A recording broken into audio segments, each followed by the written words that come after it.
Unless otherwise indicated, Ratchet Book Club is intended for a mature audience. Viewer discretion is greatly advised.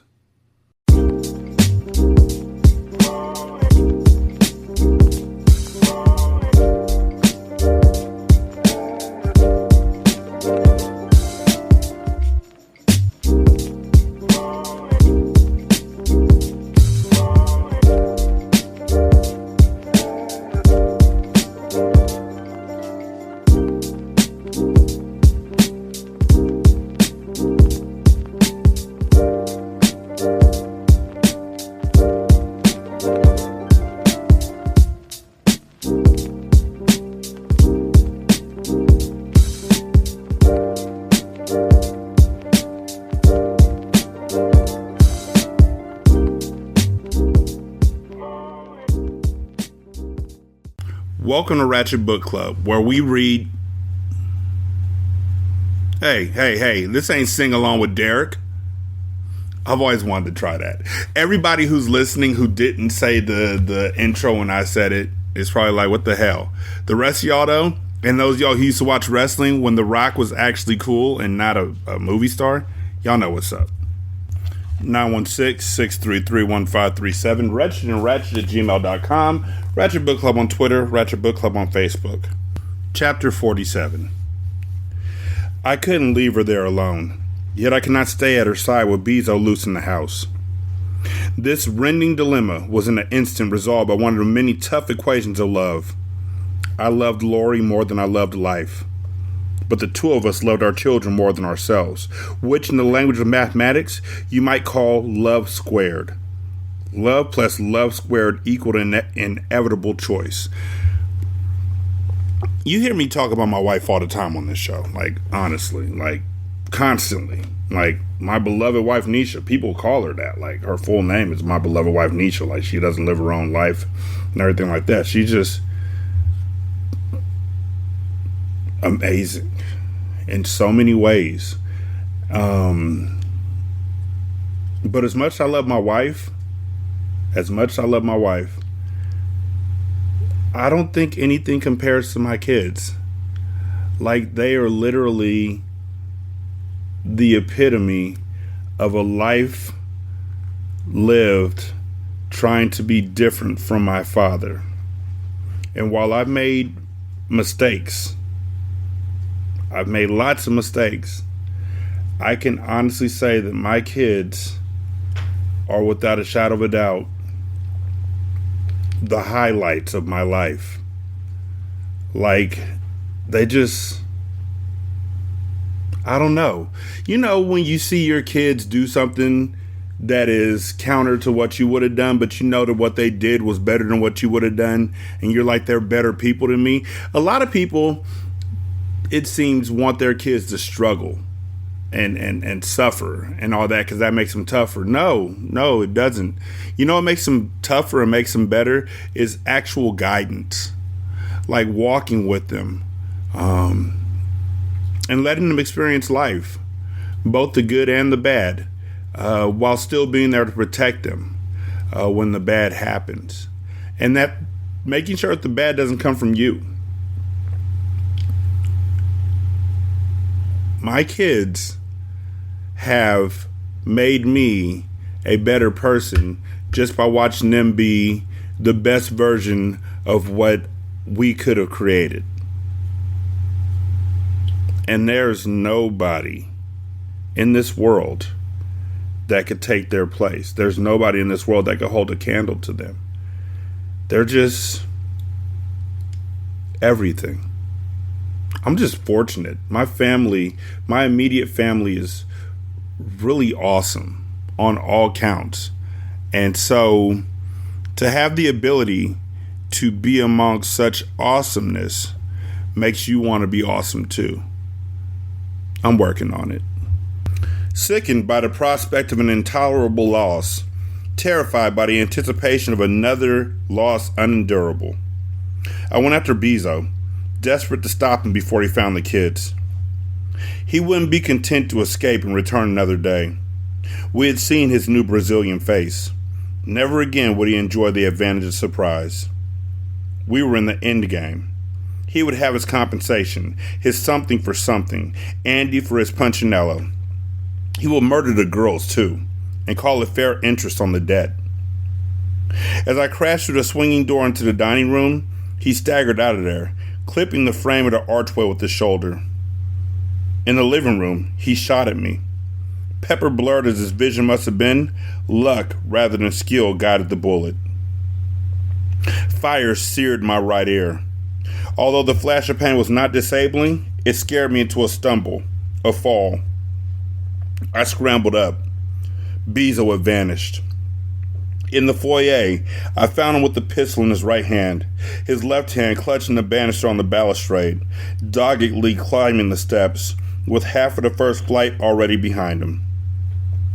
He must have thought that I had been headshot and disabled, or even killed, because he didn't look back or seem to hear me in pursuit. Before he reached the first landing, I seized him from behind and dragged him down. Fear for family and the terror of a life alone made me not courageous, really, but venturous, even heedless. We fell against the balustrade. Wood cracked. He dropped the gun, and we tumbled together to the foyer floor. I had him in a chokehold, my right arm across his throat, pulling back hard on my right wrist with my left hand.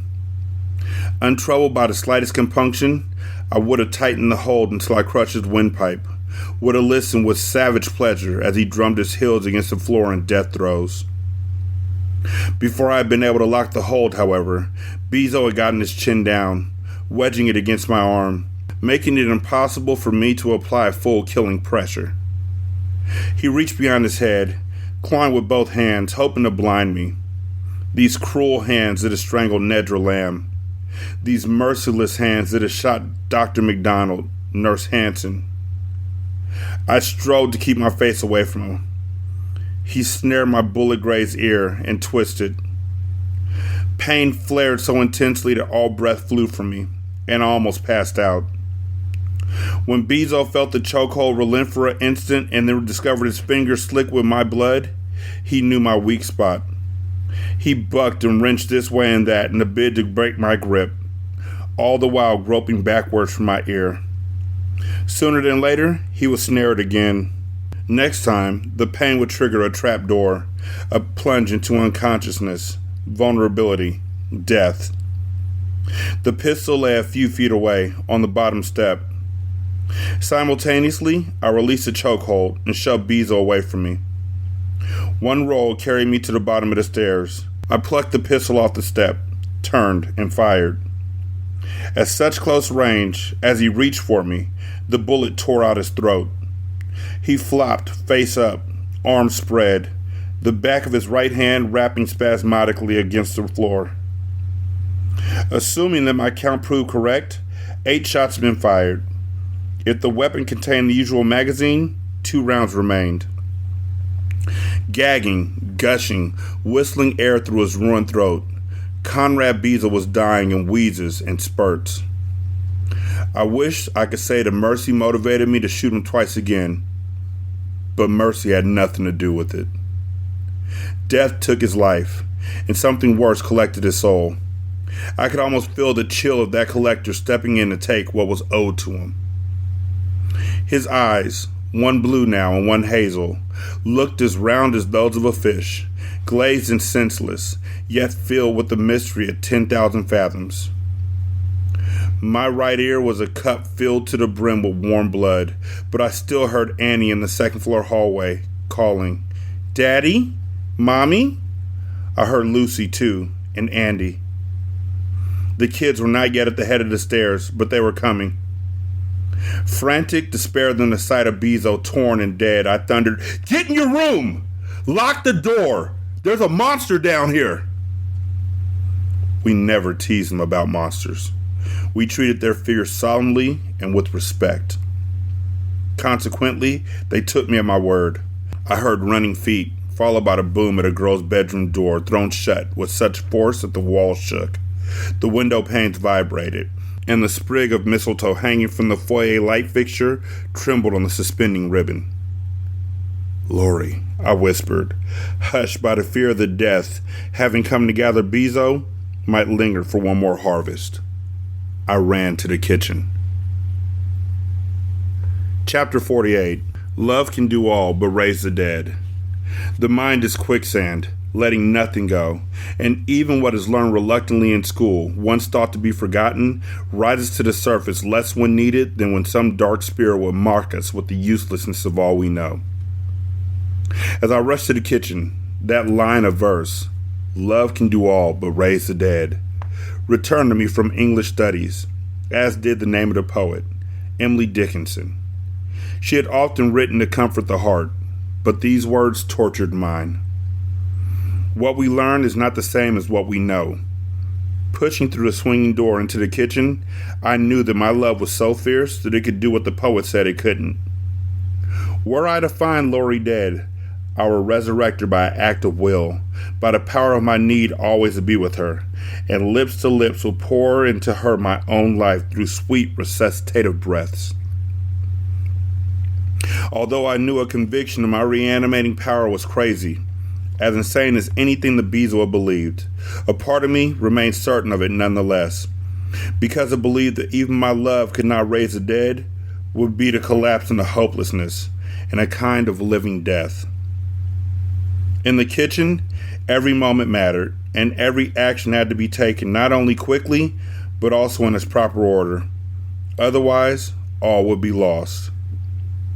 First, around the broken chair to the telephone, leaving Lori unexamined.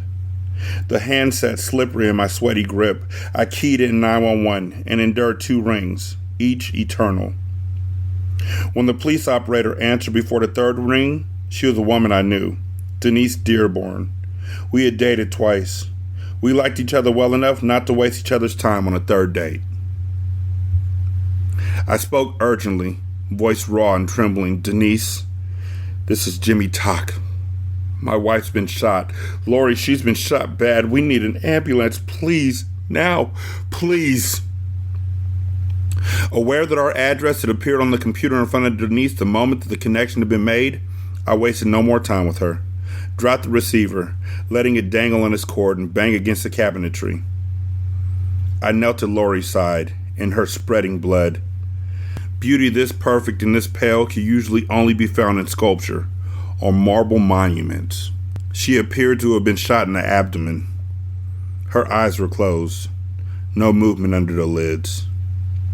Pressing fingertips to her throat, I felt, and feared the worst, then found a pulse, rapid and weak, but a pulse. A sob exploded from me, and another, until I realized that even though unconscious, she might hear me and be frightened by my grief. For her sake, I controlled myself, and although my chest heaved with sobs unexpressed, I let out only the ragged sound of my panic breathing. The reason why I'm sounding like this right now, this book allegedly came out in 2004, which, okay, whatever. If this came out in 9/11, we already talked about alternate universes and whatnot, so okay. I wouldn't have mentioned it in the book either, I suppose. But this book came out before I met my wife. This book came out before I got married, at the very least. We probably worked together before then. And so reading it initially without a wife, without anybody, I was single at the time. It was just like, oh yeah. Reading it with the love, knowing the love that he has for Lori. Although his is fictional, I assure you, mine is as real as it can get. And knowing how he would feel, knowing how I would feel in that circumstance has really just caught me. And it's not weird. It's love. I don't know. I would give everything I could to see my wife and my children live forever. Everything. And I would do it happily.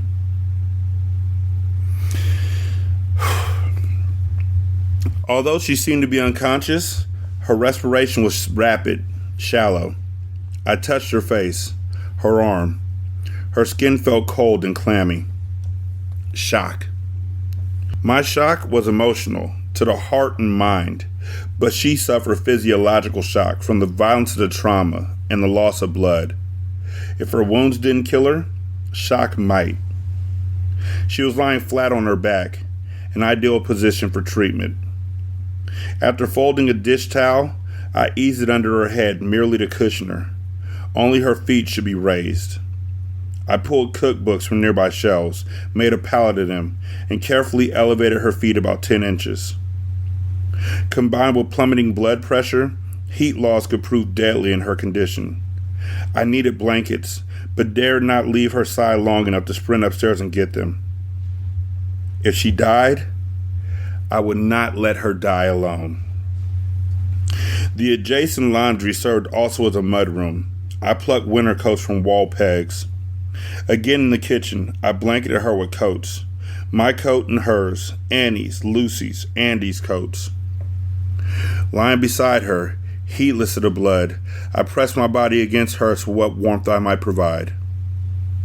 As a siren rose in the distance, I felt her throat.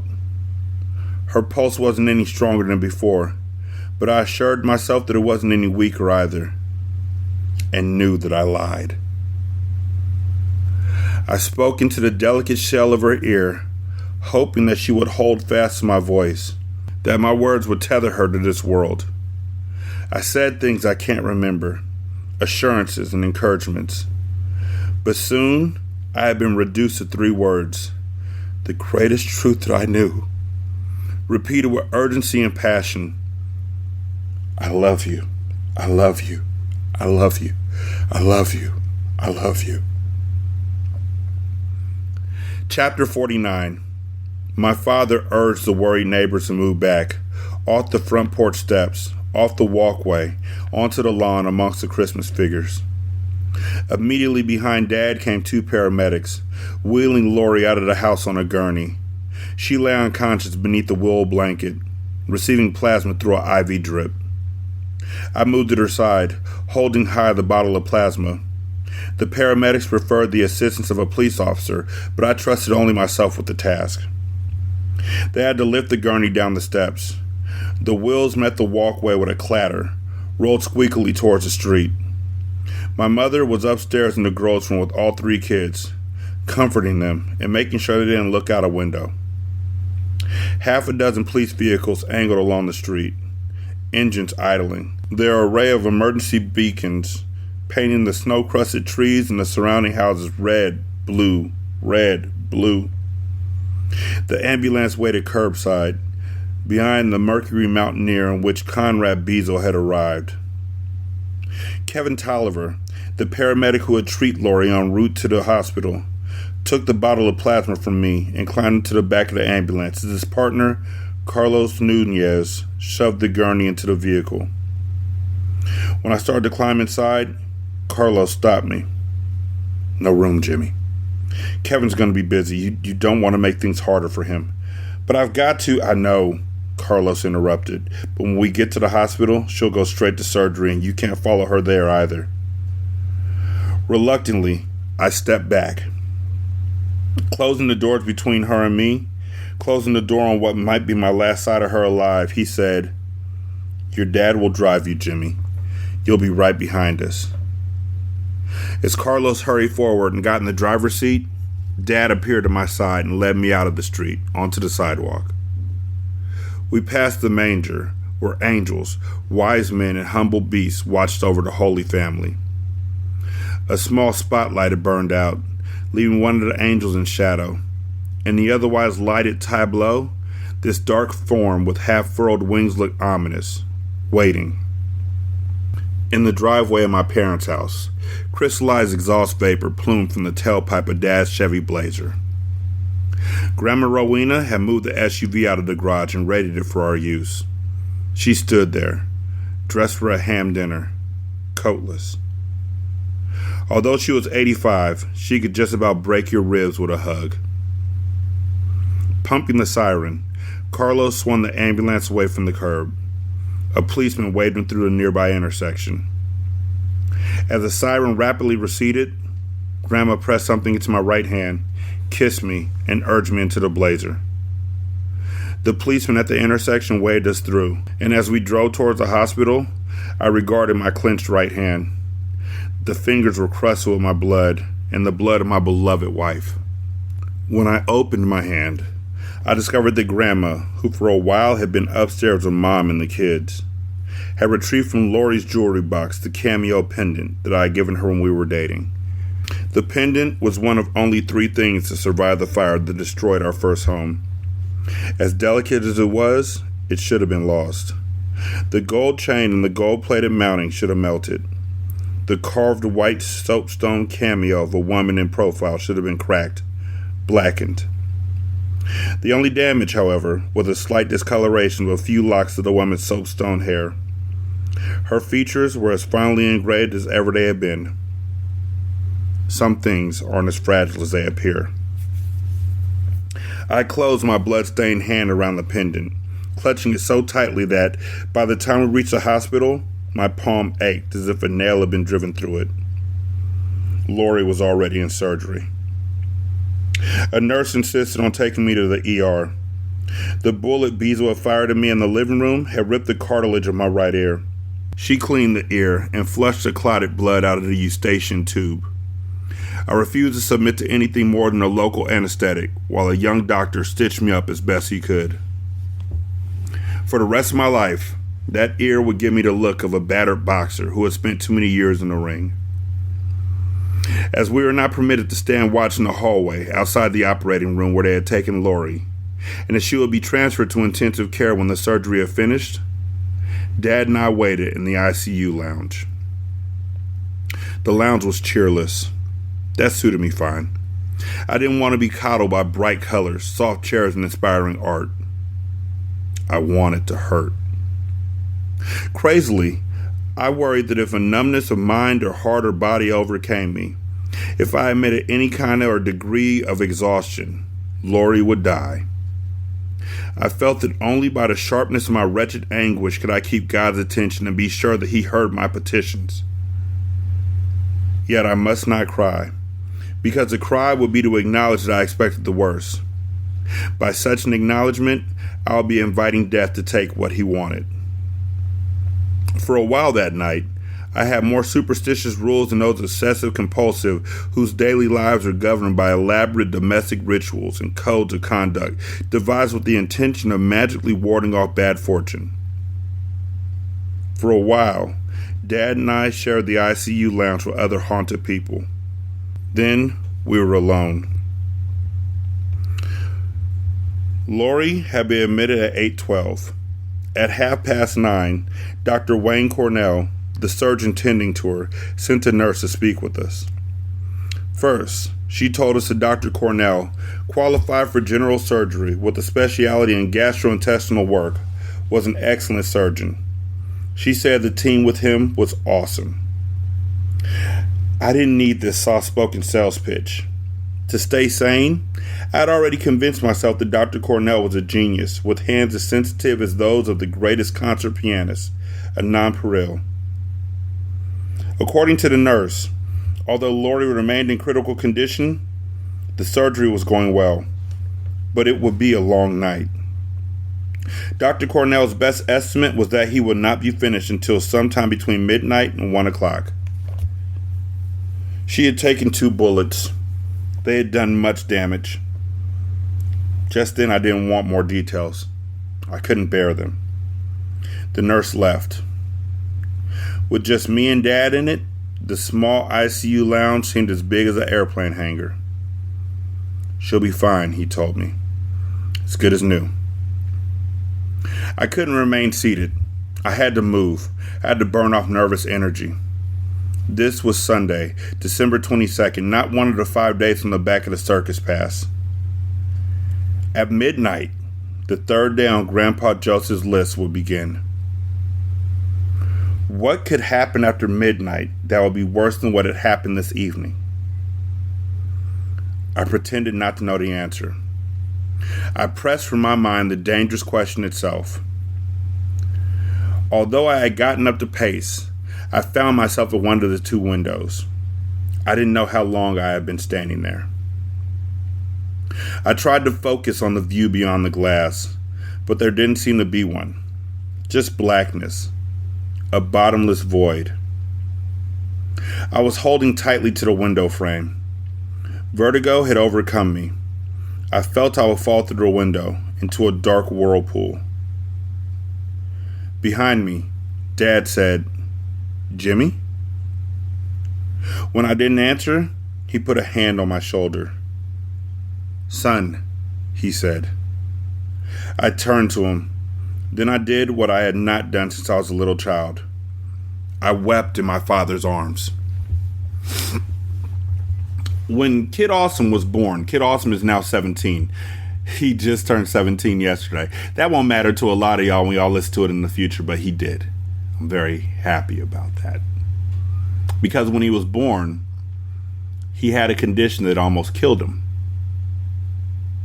And so he stayed in the ICU for an additional couple of weeks. And it was scary. It was scary. Nisha was, had just had him, so she was full of emotion. I'm scared for my son. I'm blaming myself because it's a heart condition. I'm assuming. I always assume it's a heart condition because I have a heart condition. So I'm blaming myself.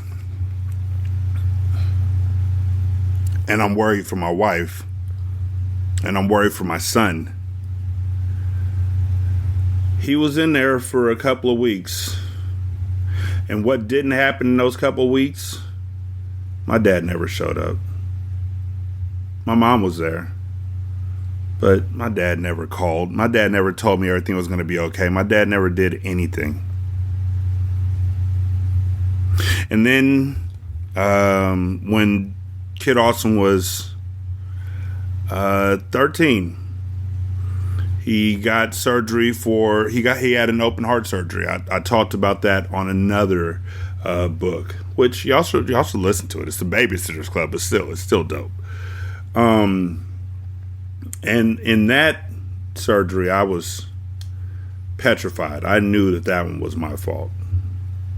Because again, heart issues. And so once again, I bargained with God to spare my son. And I cried. And the nurses gave us the same spiel about how great the surgeon was and how they had flown somebody out. And make no mistake, the surgeon saved my son's life. If I could right now, I'd hug him. We never met the guy. My dad never came. He knew, I'm sure, because he still talks with my brother, like, often. And he talks with people in the family who knew often. He never came. He never showed any concern about my son, his son's wife, anything. Not a bit, not even a little bit. And so I wonder how it would feel to have a father. Like, that's what I'm trying to be for my kids. And I know, like I said, I make a lot of mistakes. But I want to be there when they're scared. I want to be there when they're happy. I want to be there when they're sad. I want to be there to walk with them. I want them to know that no matter what, you're not losing me. You're not rid of me. I'm always going to be here for you and with you. And I love you unconditionally and in a way that you'll never truly fathom. Even when you have kids of your own, because the love that you have for your kids will be a different love than I have for you. Because you'll have the love of your kids with the knowledge of having a father who actually was there. I don't know what that feels like. Through all of the births, through all of everything, through the wedding, through the mental health crisis, through the breakdowns, through the attempts to take my own life, through the cutting, through my own surgeries, through the cancer scares. My dad was never there. Could not care less. I never want my kids to wonder if I care. I want them sometimes to think I care too much, but I never want them to think that I don't care. Jimmy's dad is a good man. Rudy Talk is a good man. Chapter 50. Near midnight, my mother arrived with a large tin of homemade cookies, lemon snaps, madeleines, Scotch shortbread, and Chinese sesame bars. Weena followed close behind her in a yellow snowsuit. She carried 2 big thermoses of our favorite Colombian blend. The hospital provided snacks and coffee from vending machines. Even in a crisis, however, we were not a family that ate from vending machines. I look at vending machines sometimes and I'm just like, y'all do that, huh? Y'all, that's what you're doing? Like the bag of peanuts with the little candies and stuff mixed into it, like you're doing? How the hell is that? How is that healthy? I always wondered that. As far as trail mix goes, how is that part healthy? Like, it'll have peanuts in it. Okay, cool. Raisins in it. I'll take that. I don't fucking know. Coconut, I guess. I don't know what really goes into a trail mix. I know that there's peanuts, and I know that there's raisins. I know those two. And then for some godforsaken reason, M&Ms.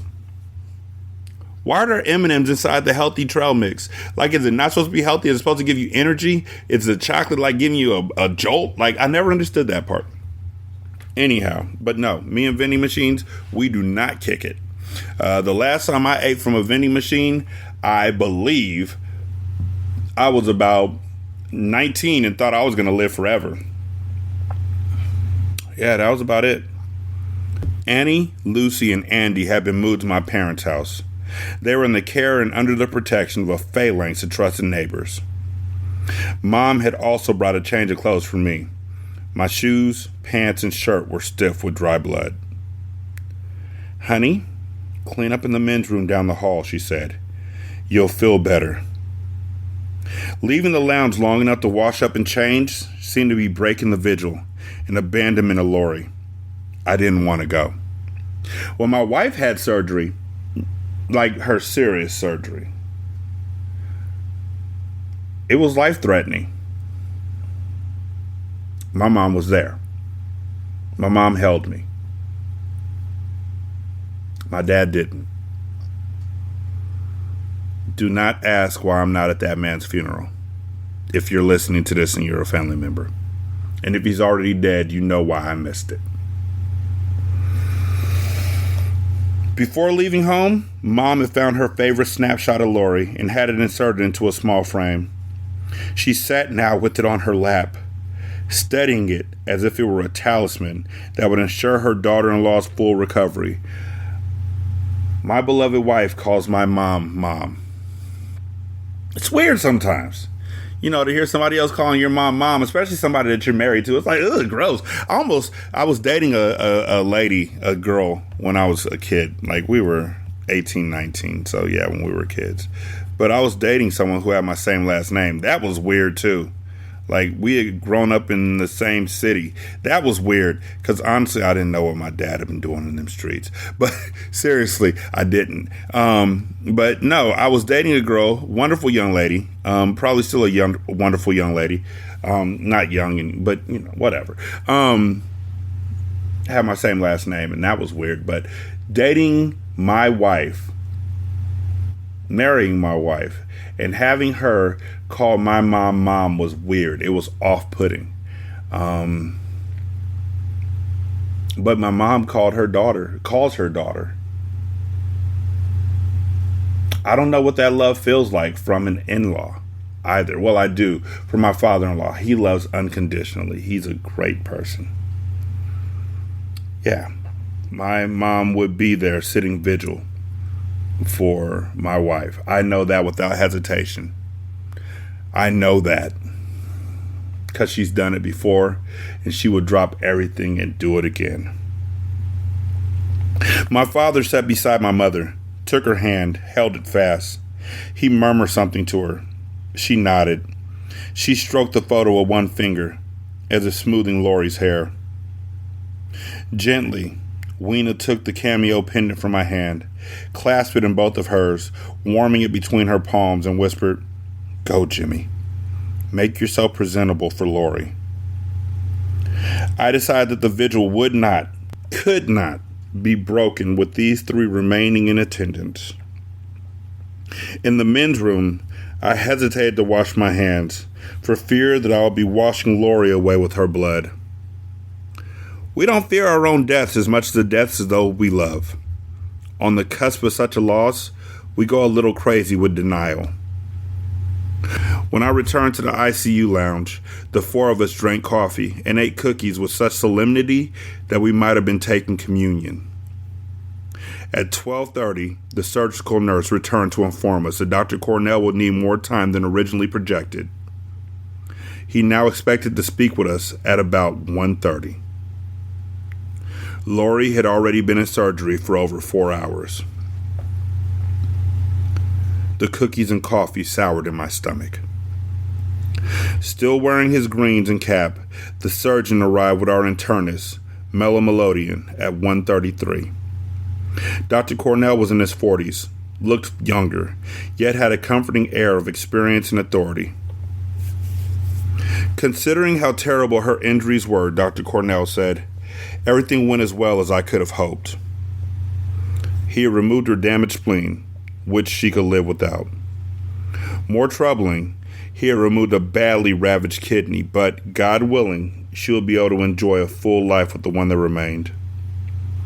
Damage to the gastroepiploic and mesentery veins require much careful work. He had employed grafts using lengths of another vein taken from her leg. Punctured in 2 places, the small intestine had been repaired, and a 2-inch torn section of the descending colon had been excised. She'll be on the critical list for at least 24 hours, Cornell told us. They say that the first night is the hardest night after a surgery. And it was, because Devin didn't wake up. We sat and we waited, and Kid Awesome did not wake up after his surgery. And they said that it would be okay, that for some people, the stuff they use to put you under, I'm going blank right now. Yeah, I know. You know it. Good for you. But the stuff that they use, sometimes it works well, sometimes it doesn't work well enough. When I get surgeries, it doesn't really knock me. It doesn't really do anything to me. But for Kid Awesome, yeah, he was out. He was out for hours and hours and hours. And so we sat there watching his pulse remain steady, but watching his pulse and waiting for him to open his eyes. And when he opened his eyes,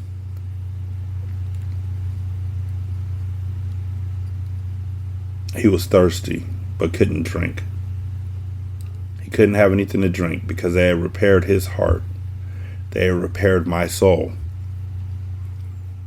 So we fed him ice chips and he begged for more, but he couldn't have it. And then he got the hiccups. And the hiccups shook his chest, shook his sternum. Right where they had cut him open, right where they had sawed through his ribs, it shook him and caused so much pain that I could feel it. And they said that first night was going to be the hardest, that he had a lot of healing to do. But that first night, if he made it through the first night, the second night was going to be fine. So we sat, and they sent or tried to send us home. But we sat. He made it. He had to teach himself how to take deep breaths again after it was all said and done. He had to teach himself how to improve his lung capacity when it's all said and done. He had to fight for every breath he took, for every recovery. He had to hold a doll, a stuffed heart to his chest as it not caused him pain when he coughed. He had to deal with all of that. My dad did not even call to see how he was doing.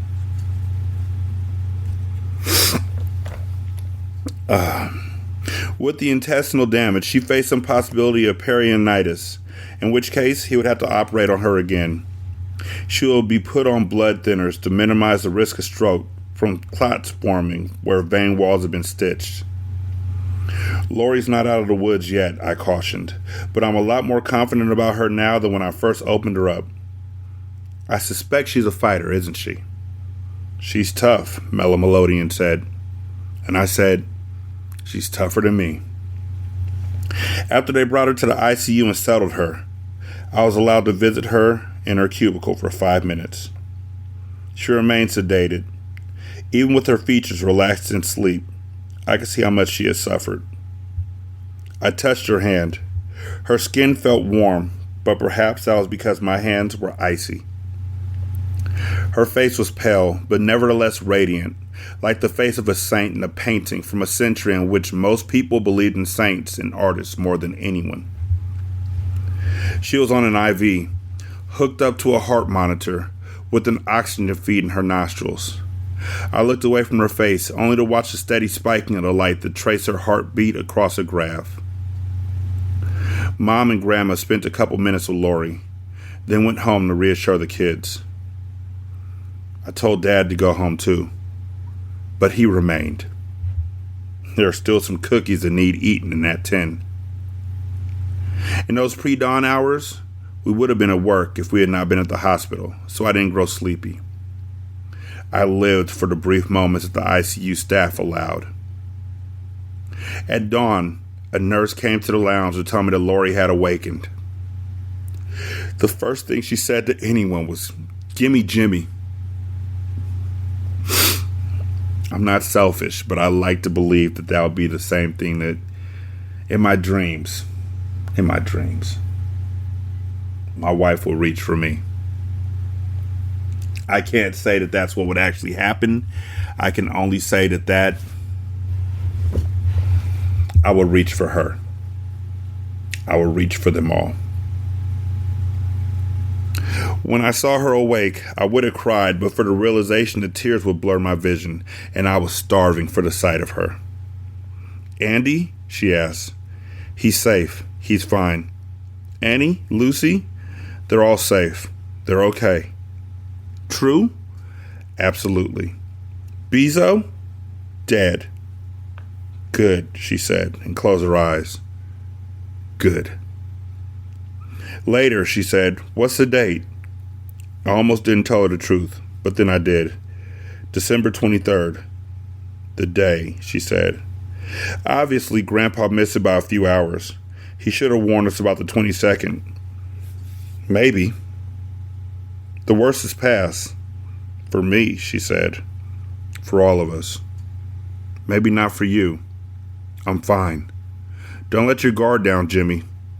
Don't worry about me. Don't let your guard down for a minute." Chapter 51. My father went home to take a 3-hour nap, promising to return with thick roast beef sandwiches, olive salad, and an entire pistachio almond polenta cake. Later in the morning, when Dr. Cornell made his rounds, he pronounced himself pleased with Lori's progress. Those woods she hadn't been out of the previous night were still around her, but hour by hour, there were fewer trees. People with tragedies of their own had come and gone from the ICU lounge. The two of us were alone when Dr. Cornell sat down and asked me to take a seat as well. At once, I knew that he had something to tell me that might explain why my grandfather had identified the 23rd as the date of dread. I thought of bullets puncturing intestines, ripping up kidneys, tearing through blood vessels, and I wondered what other damage might have been done. Suddenly, I thought spine. "Oh God, no, she's paralyzed from the waist down, isn't she?" Startled, Dr. Cornell said, "Good heavens, no. Anything like that I would have told you last night." I would not allow myself to feel relief, because clearly he had something to tell me that wasn't news you celebrated with fine champagne. I understand that you and Lori have 3 children. Yeah, Annie, Lucy, Andy, 3. The oldest will soon be 5? Yeah, Annie, our tomboy. 3 kids under 5. That's a handful. Especially when they won't share one closet monster. Is that Lori's ideal family? He asked. They're darn good kids, I said. But they're not ideal. I mean, the number. Well, she wants 20, I said. He stared at me as if he had just noticed that I had grown a second head during the night. That's partly a joke, I explained. She'd settle for 5, might like 6 or 7. 20, that was just an exaggeration she came up with to express how important family is to her. Jimmy, you know how fortunate Lori is to be alive. I nodded, and I know she's going to be weak for a while, going to need lots of recuperation time, but don't worry about the kids. My folks and I can handle it. There won't be a strain on Lori. That's not the issue. Jimmy, the thing is, Lori won't be having any more children. If that's going to be a blow to her, I don't want her knowing until she's on her feet again. If I could have just Lori, Annie, Lucy, and Andy, I would thank God every morning and every night that I have been given so much. I didn't know for sure how she would take the news. She's practical, but she's a dreamer too, a realist and a romantic at the same time. I had to remove one of her ovaries and a fallopian tube, he said. The other ovary is undamaged, but the trauma to the associated tube will inevitably result in scar tissue that'll close off the isthmus entirely. It can't be repaired someday? I doubt it. Besides, she has just 1 kidney now. She shouldn't get pregnant again anyway. I'll tell her. I'll know when the time is right. I did everything I could, Jimmy. I know. And I'm more grateful than I could ever put into words. You got free baked good for life. After Dr. Cornell left and as the day wound on, I kept my guard up, waiting for whatever unspeakable horror my grandpa had foreseen, but wondering if Lori's sterility might be it.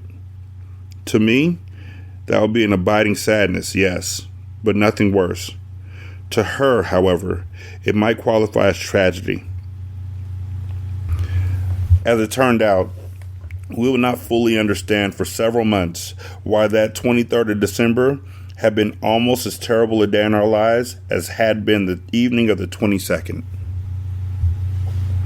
Looking rested, Dad returned with the roast beef sandwiches, olive salad, and an entire pistachio almond polenta cake. Later, during another short visit with Lori in the ICU, she said, Punchinello's still out there. In a maximum security prison, no need to worry about him. I'll worry a little anyway. Weary, she closed her eyes. I stood beside the bed, looking at her for a while, then said softly, I'm so sorry. She wasn't asleep as I had thought. Without opening her eyes, she said, Sorry for what? For getting you into this. You didn't get me into anything. You saved my life. When you married me, my curse became yours. Opening her eyes, fixing me with an intense stare, she said, Listen up, Muffin Man. There's no curse. There's only life. But, did I say listen up? Yes, ma'am. There's no curse. There's only life the way it is. And in my life, you're the greatest blessing I could have hoped for. You're my every prayer answered.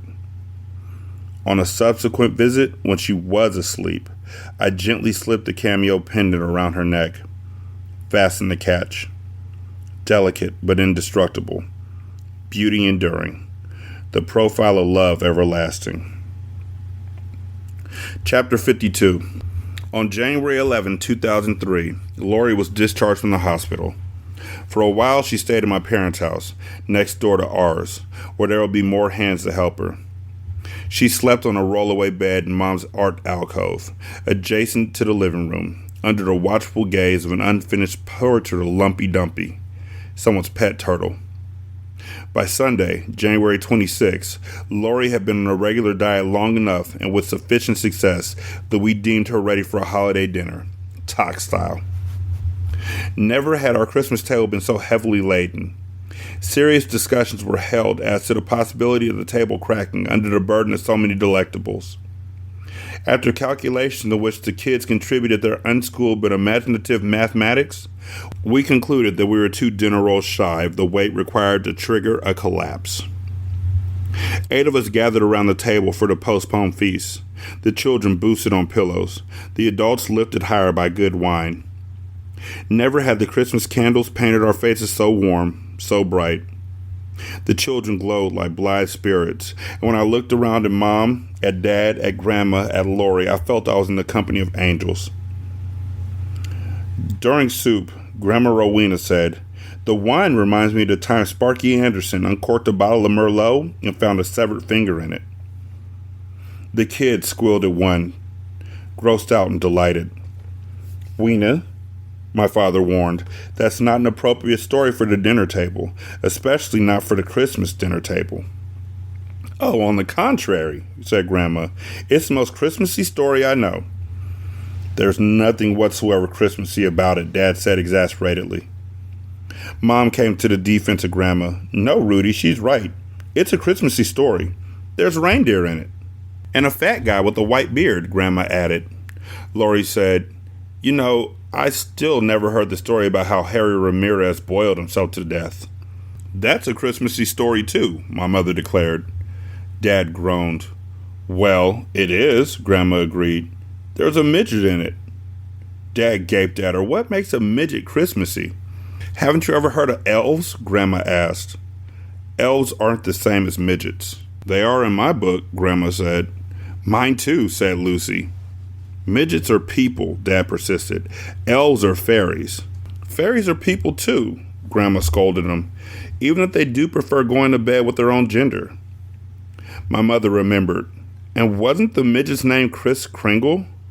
"No, Maddie dear," Grandma corrected. "He was Kris Pringle with a P." "Boy, that's Christmassy enough for me," Lori said. "This is nuts," Dad said. Mom patted him on the shoulder and said, "Don't be such a Scrooge, dear." "So," Grandma began, "Sparky Anderson pays $18 for this bottle of Merlot, which is a lot more money in those days than it is now." "Everything's gotten so expensive," Mom said. "Especially," Lori said, "if you want something with a severed finger in it."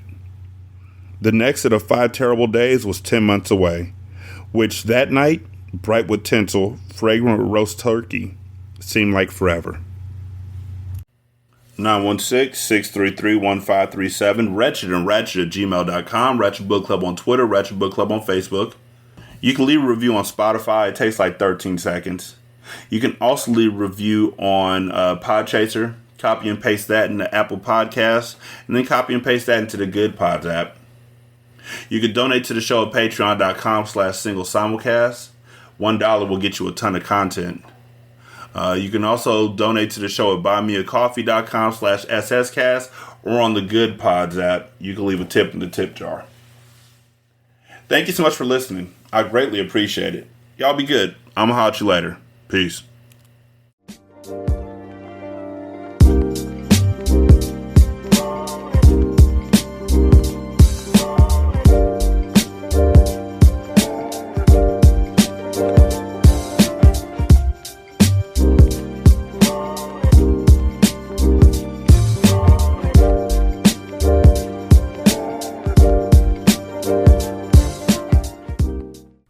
The intro and outro to Ratchet Book Club is by That Kid Garan, and it's called Goodbyes.